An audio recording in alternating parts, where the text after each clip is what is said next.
saya nonton YouTube informasinya Bang Bobson mualaf.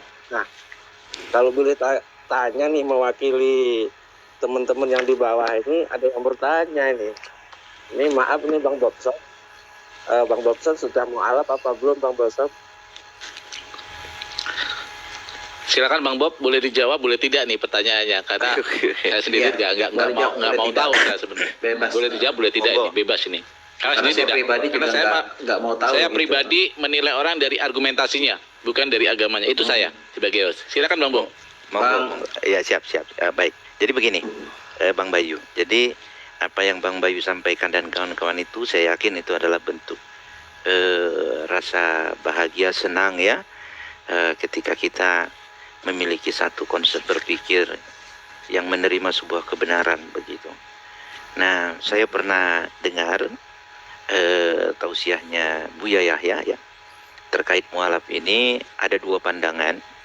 Yang pertama, pendapat itu menyatakan lebih penting imannya dulu dibangun ya, karena kalau sudah imannya iman Islam, maka syahadat itu hanya kunci. Tapi bagaimana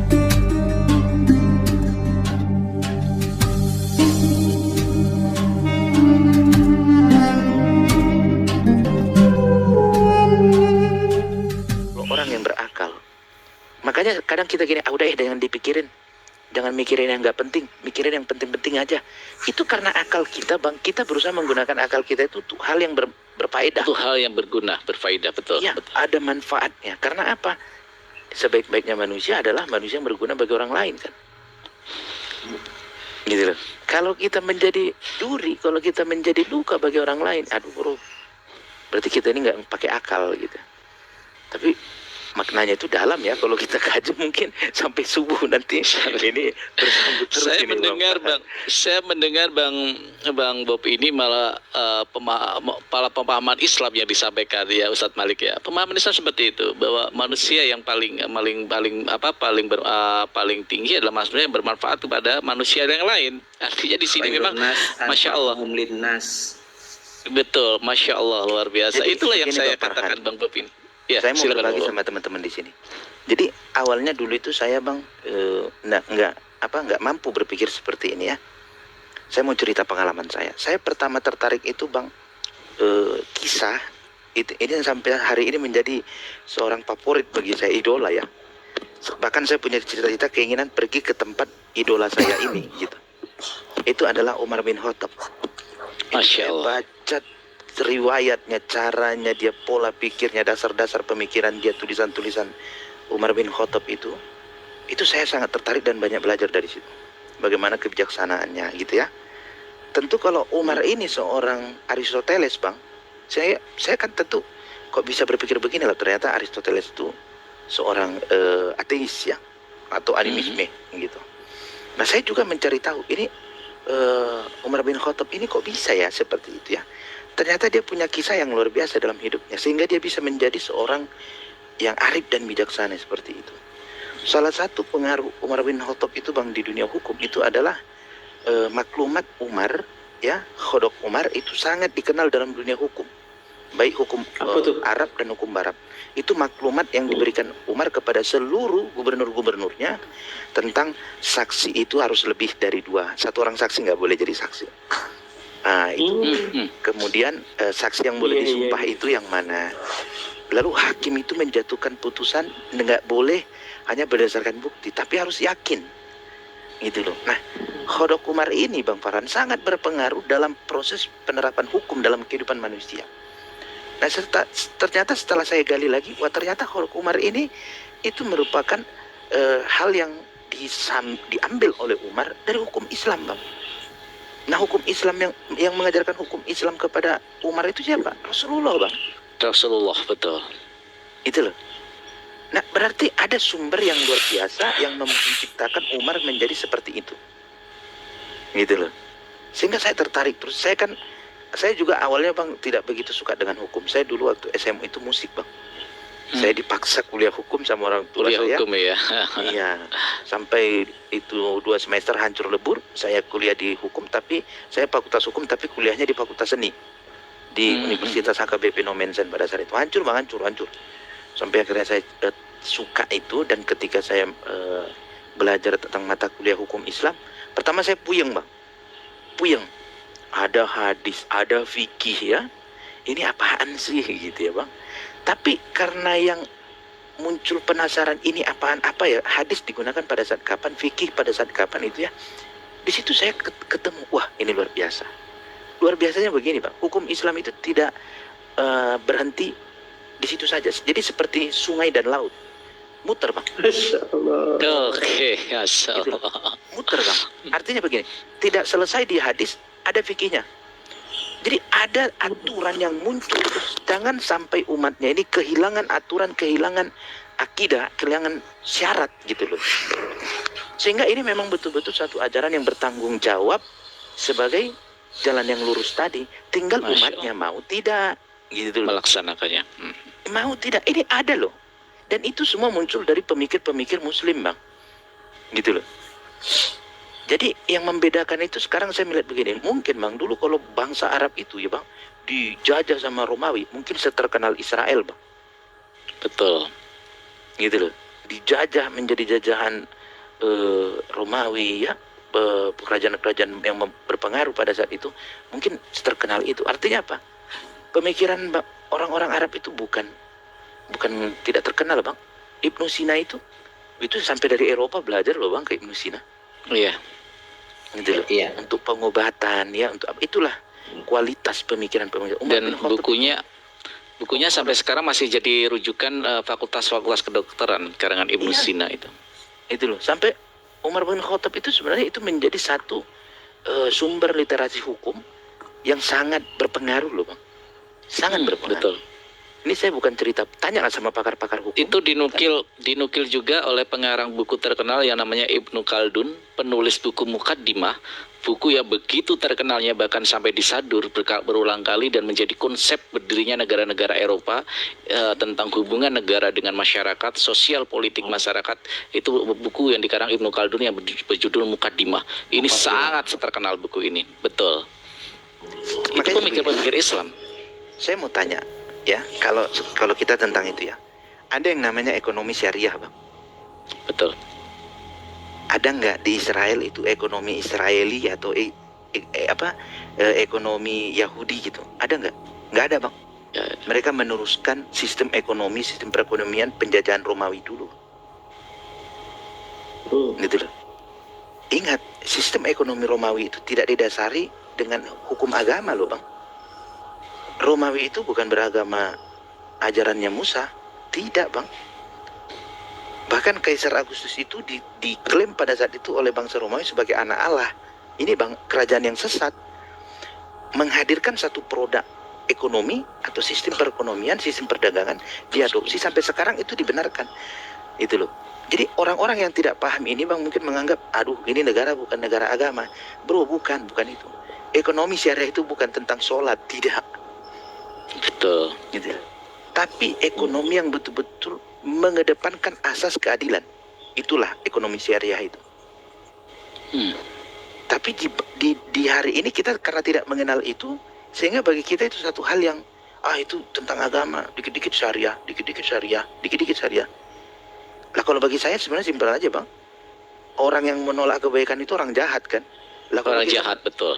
kalau kita orang-orang baik ketika disodorkan, disajikan kebaikan, pasti langsung terima, gitu ya bang. Tapi kalau orang jahat, jangan-jangan. Kenapa kita nanti nggak bisa jahat, gitu ya? Nah itu. Jadi itu yang mungkin gambaran atau pandangan yang bisa saya sampaikan bang Parman. Mungkin sampai situ dulu bang. Masya Allah bang. Saya jujur saya suka sekali. Makanya saya selalu suka perspektif dari bang Bob ini. Ya bahkan orang-orang mereka yang membenci ajaran Islam ini bahkan ngapain? Kami kan orang berpikir, ngapain pakai kencing diajarin, cuci tangan diajarin?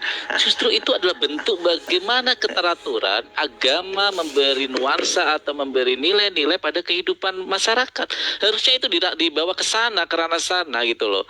Kalau kita pikir ngapain negara mengatur orang untuk pakai helm? Nggak ada gunanya kok. Tetapi negara membuat aturan tentang helm itu demi apa? Demi masyarakatnya sendiri. jatuh selamat gitu loh. Tapi ini kadang-kadang ketika ada ajaran seperti itu, iya manusia berpikir, tetapi ketika agama memberikan sebuah pagar merangkum ini kepada tindakan-tindakan, kepada terimplementasi oleh tindakan kepada umatnya, justru ini agama yang benar-benar memberikan nilai-nilai ajaran agamanya terhadap kehidupan manusia. Dan saya sangat tidak ada yang mengatakan seperti itu. Islam ini nabi lo kurang kerjaan, berhubungan intim segala ada doanya ya. Kami memang penuh dengan doa karena segala sesuatu kita tautkan secara vertikal kepada Allah Subhanahu wa taala. Bahkan ketika kami dikatakan muslim itu nggak akan masuk surga. Karena apa? Nggak berani bilang yakin kalau masuk surga. Mereka tidak tahu arti insya Allah, bahwa bukan kami tidak yakin, tetapi segala sesuatu kepastian itu hanya milik Allah Subhanahu wa taala. Orang contoh, wah besok saya dapat duit nih, orang udah benar-benar bersiap-siap dapat duit nih, dan yakin yang mau ngantar duit udah mau datang, tiba-tiba orangnya dirampok, apakah dapat kita duit? Kan enggak, karena itulah kepastian itu hanya milik Allah, karena hari esok kita nggak tahu. Tetapi orang-orang yang tidak paham ini mengatakan, wah Islam tuh nggak masuk surga, karena selalu mengatakan insya Allah. Seperti itu Bang Bob. Terima kasih Bang Bob, Masya Allah, luar Ada biasa. satu lagi gambaran Bang Farhan. Silakan. Jadi ini saya Malik, ambil sebelum ke Bang kisahnya Ucok. itu dari Alkitab juga ya. Di zamannya Abraham itu Bang, itu kan kaum Lot ya, Sodom dan Gomora itu kalau di Alkitab itu. Pada saat itu pada zamannya Abraham Bang, ya. Pertanyaannya Bang, saat itu Abraham punya syahwat nggak? Punya. Pasti. Dia berhubungan badan nggak dengan perempuan? Berhubungan Bang.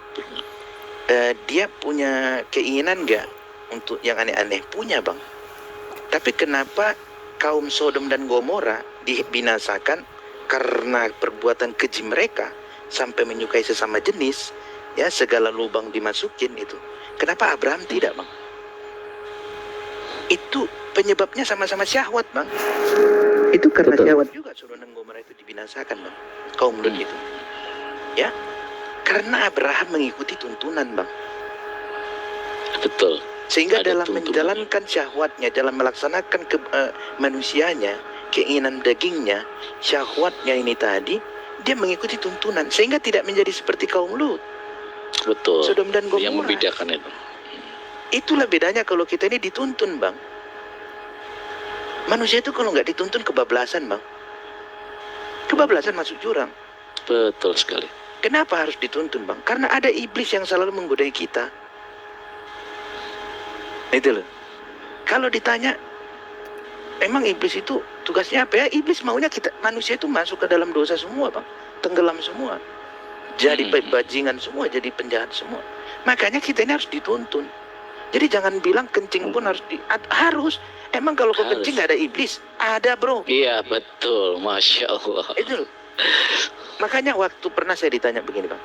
Itu kan kata udah Abdul Somad katanya disalib ada jin katanya. Saya bilang Bang, di gereja pun ada jin, ada setan di gereja itu. Jangan kita bilang tidak Bang. Buktinya ada itu penjahat yang memperkosa jemaatnya, setan itu Bang. Ada itu Inspirasi pendeta dari yang setan. membunuh jemaatnya, setan Bang. Dia di mana? Di gereja. Terus di hati manusia aja Bang, di diri manusia itu ada setan. Masa di salib yang ada benda ciptaan manusia nggak ada jin, ada aja di diri manusianya aja ada setan, ada jin kok. Artinya Oke, apa? menarik. Kita ini jangan sampai lupa, jangan menyombongkan diri, jangan kayak Bani Israel tegar tengkuk. Tegar Akhirnya tengkuk, apa? betul. Kebablasan. Akhirnya apa? Berulang kali melakukan kesalahan. Gitu loh. Jadi jangan bilang kita nggak perlu dituntun. Bro, itu Sodom dan Gomora karena syahwatnya itu jadi seperti itu. Nggak mau mengikuti tuntunan ajaran, selesai dibinasakan. Mau. Selesai. Loh, terus mereka menyalahkan Betul. Tuhan kan kau yang menciptakan aku punya syahwat. Masa aku ketika begini aku kau hukum, aku kau binasakan? Mungkin kalau nggak ada syahwatku aku nggak suka sesama jenis Tuhan. Bisa begitu? No. Tuhan bilang apa? Kau kuciptakan punya syahwat, tapi aku punya rule, punya rel, punya Ada aturannya ya, ada aturan. Iya. Betul. Logis. Nikmatilah kehidupanmu, nikmati syahwatmu dengan rule yang kubuat, yang kuciptakan, yang kuturunkan, yang kuperintahkan. Sehingga apa? Kau nanti tidak menjadi manusia yang bajingan. Kita ini ciptaan Bang. Itu Allah yang lebih tahu. Allah yang lebih tahu Bang. Kita ini bisa apa sebenarnya? Enggak. Dikasih hidup, Betul. jalani hidup. lu jalani hidup mau kemana? Jalan yang bengkok, jalan ke jurang, ke laut, ke sungai, kemana? Pilih, ada pilihan. Gitu loh. Tapi bukan berarti karena itu kita suka-suka milih. Oh jangan dong, ya jangan. Gitu. Karena banyak orang gara-gara dia suka-suka milih tanpa pakai ini tadi, akhirnya apa ya itu tadi. Begitu. Mungkin itu Bang Farhan. Masya Allah, luar biasa. Allah menciptakan syahwat sekaligus pasti ada rule-nya. Seperti sebuah negara, ketika ada aturan pasti ada solusi di sana. Apa yang diatur, apa yang rule-rule yang harus diikuti oleh warga negara. Jadi sebenarnya ajaran Islam atau bahkan Bible yang masih ada kebenaran di sana banyak menunjukkan seperti hal itu, Bang.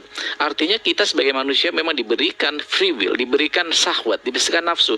Tetapi nafsu yang dilandaskan kepada penyaluran yang benar-benar ada aturannya, tidak seenak udelnya gitu loh. Salut sama Bang Bob. Terima kasih Bang buat perspektifnya, argumentasinya sangat luar biasa, membuat kita berpikir, membuat kita menerima hal-hal yang akhirnya bersifat logis ya. Saya sapa Bang Ucok. Assalamualaikum warahmatullahi wabarakatuh Bang Ucok, dan assalamualaikum warahmatullahi wabarakatuh Bang Bayu juga. Assalamualaikum warahmatullahi wabarakatuh. Waalaikumsalam warahmatullahi wabarakatuh. Bang Farhan. Oke. Boleh sedikit Silakan. Bang Farhan? Oke, silakan Bang Bayu. Ya, terima kasih.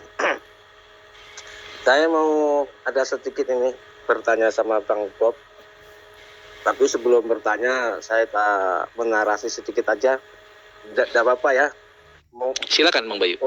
ya, untuk mengawali.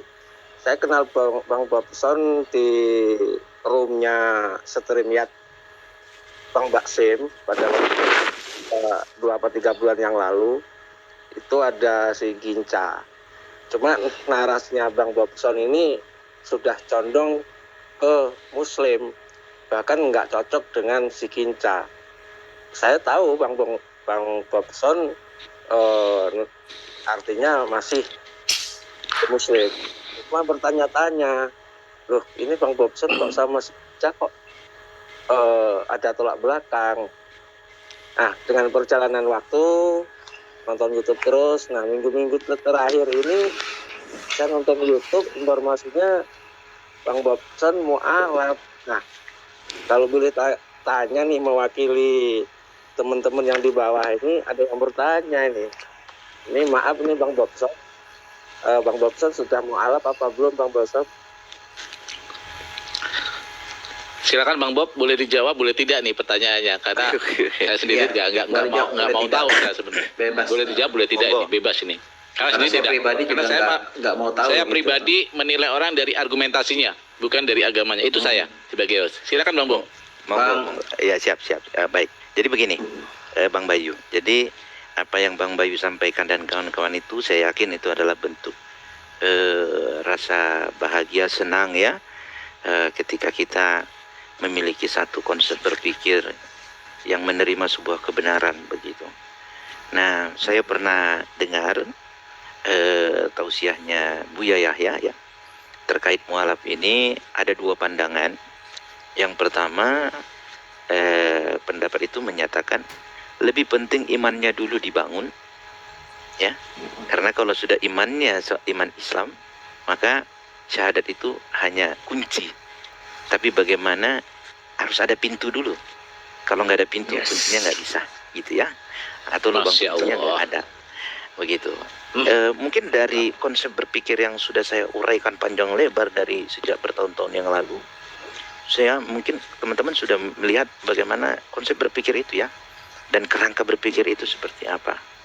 Nah, sampai hari ini ketika saya menyatakan itu, lebih banyak yang mengakui itu meskipun diam-diam, mengakui itu adalah logika berpikir ya, kemudian cara berpikir yang logis gitu, dan itu dapat diterima oleh siapapun begitu. Karena saya memulainya itu dari keinginan tahu saya, lalu saya coba belajar secara otodidak, melangkah ya. Saya ini berjalan sendiri secara manusia begitu, tapi saya yakin semua itu tidak akan terjadi kalau bukan atas kehendak yang maha kuasa gitu.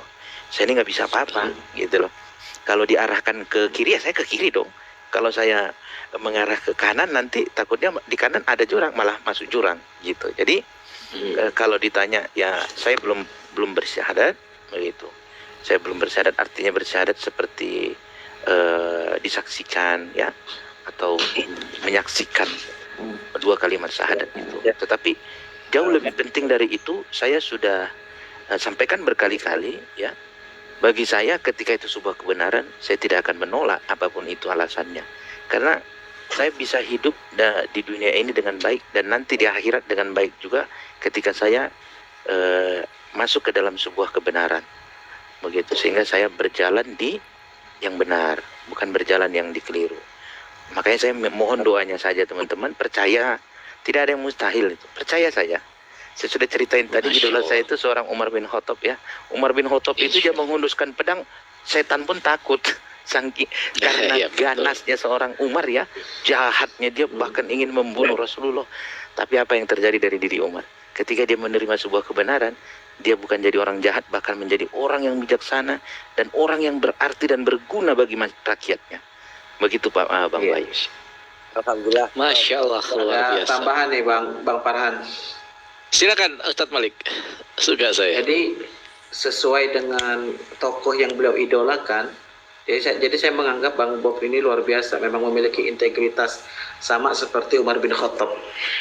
Kan kebetulan saya dan istri juga pengagum Umar bin Khattab. Sampai-sampai istri saya itu minta mahar dulu itu biografi Umar bin Khattab. Jadi Umar bin Khattab itu bukan jahat Bang Bob, tapi lebih kepada tegas dia. Dia tuh saat itu tidak ingin ada perpecahan di tengah umatnya. Cuman karena qadarullah, circle beliau itu circle yang kadung membenci Rasulullah. Iya. Beliau akhirnya seperti itu sikapnya. Namun ketika dia benar-benar melihat ya, surah Toha itu, yaitu tadi ketika dia menemukan kebenaran, langsung dia imani, langsung dia dengan gentle menghadap Rasulullah kemudian bersyahadat. Jadi beliau itu memang memiliki integritas jauh sebelum dia menjadi seorang muslim Bang Bob. Jauh sebelum dia menjadi seorang muslim, dia itu sudah memiliki integritas. Satu peristiwa ketika di Syams ya, di Syams itu ada Bang Farhan, ada jual beli lah gitu ya, berjualan lah gitu kan di Syams itu. Jadi ada salah satu teman Umar bin Khattab radhiyallahu an itu mengajak kong kali kong. Sementara temannya ini sudah memiliki keyakinan ya, keyakinan di luar keyakinan orang-orang Quraisy. Jadi apa kata Umar bin Khattab, seperti inikah agama yang kau ikuti mengajarkan berbuat tidak jujur dan lain sebagainya. Itu sebelum dia Islam Bang Farhan, Bang Bob. Masya Allah, integritasnya sudah terbangun bahkan sebelum Islam ya. Sebelum dia Islam, jadi dia itu kenapa dulu itu ketika sempat marah dengan Rasulullah Sallallahu Alaihi Wasallam dikarenakan circle-nya saat itu dulu ya seperti itu ya. Jadi as-sahibu sahib kata Rasulullah, teman itu sedikit banyak mempengaruhi. Jadi di situ kemarahan Umar bin Khattab kepada Rasulullah itu di situ kemarahannya karena circle yang tadi. Tapi inti dari kemarahan dia itu sebenarnya ingin menjaga kerukunan kaum Quraisy dulu agar tidak terjadi perpecahan. Tapi ketika dia temukan kebenaran itu secara langsung depan matanya, amantu billah, langsung dia mendatangi Rasulullah bersyahadat. Langsung kemudian dia mengikrarkan di hadapan masyarakat Quraisy, gue Islam, mau apa lu? Gitu jadi kan. Dan satu-satunya jadi yang sesuai dengan tokoh yang beliau idolakan. Jadi jawaban dari awal tadi itu integriti semua. Jadi maksudnya kalau memang syahadatnya belum di show up kan, tapi syahadat di hadapan Allah itu sudah cukup. Jadi memang membangun keimanan itu sudah cukup Bang Bob. Nggak perlu harus di hadapan saya, di hadapan ustadz kah, di hadapan ini kan nggak perlu. Tapi ketika sudah aman tuh billah gitu ya, masya Allah, tabarakallah, itu Allah sudah terima itu gitu. Masya Allah, amin ya, insya Allah ya Allah. Terima kasih Bang Bob yang luar biasa pengajaran malam ini ya. Kalau itu tadi namanya iman ini kembali kepada apa hati kita masing-masing, tinggal kita buktikan apa implementasi dari iman tadi ya, kebijaksanaannkah atau hujatan yang kita keluarkan. Wallahu a'lam. Itu Bang Farhan, saya izin turun semua. Terima kasih Bang Bob. Terima kasih Ustadz Malik ya, sudah naik ya, dan kita bersama-sama untuk ini. Assalamualaikum semua.